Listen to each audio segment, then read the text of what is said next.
Assalamualaikum warahmatullahi wabarakatuh. Halo semuanya, perkenalkan nama saya Juita, kelas 1D dari program studi D3 Akuntansi. Di sini saya ingin menjelaskan tentang sejarah komputer.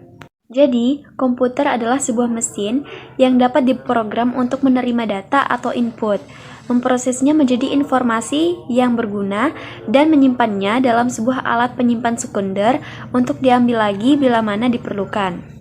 Nah, dalam sistem komputer ini ada 3 bagian, yaitu brainware, software, dan hardware.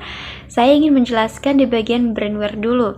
Nah, brainware adalah orang yang menggunakan, memakai, ataupun mengoperasikan perangkat komputer. Lalu, pengertian dari hardware. Hardware adalah salah satu jenis perangkat komputer yang memiliki bentuk fisik yang bisa dilihat dan dirasakan. Dan selanjutnya yaitu software.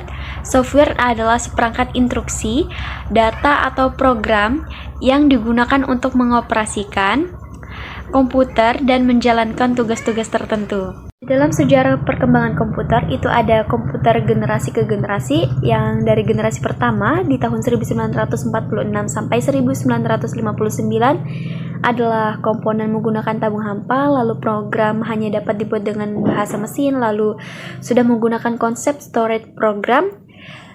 Selanjutnya ukuran fisiknya besar, kapasitas penyimpanannya kecil, cepat panas, membutuhkan daya listrik yang besar.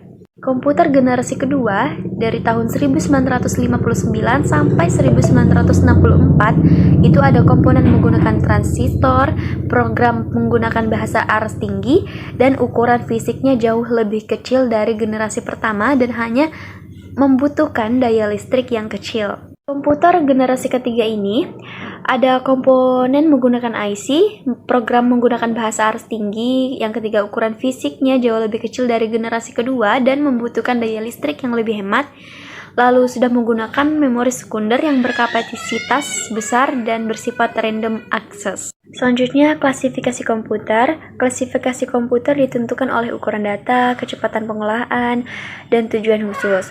Nah, di klasifikasi itu ada superkomputer, mainframe, mini komputer, personal komputer, notebook komputer atau laptop, dan personal digital assistance atau singkatannya PDA.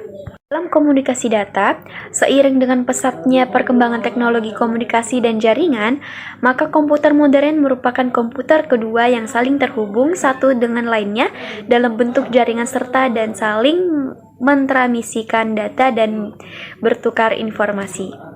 Dan ada juga 3 macam jaringan dalam komunikasi data berdasarkan cakupan geografisnya. Yang pertama itu local area network, yang kedua itu metropolitan network, dan yang ketiga itu wide area network. Selanjutnya ke apa sih itu internet?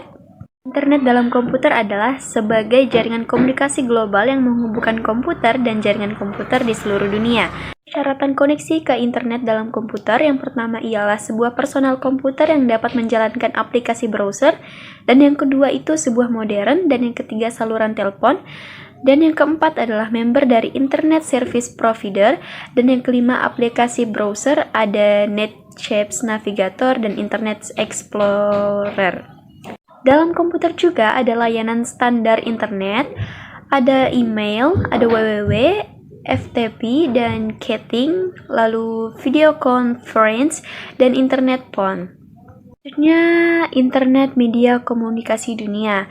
Nah, sebagai media penyebaran informasi, itu ada memiliki banyak kelebihan dibandingkan media massa lainnya, dan mudah, cepat, murah dengan jangkauan dunia. Untuk menjangkau 60 juta orang butuh 30 tahun untuk radio, butuh 15 tahun untuk televisi, butuh 3 tahun untuk internet. Manfaatan internet di berbagai bidang itu ada munculnya kantor modern, lalu shopping, banking, dan online ticket, online newspaper, dan online medical advice. Penjelasan saya tentang sejarah komputer, kurang lebihnya mohon maaf.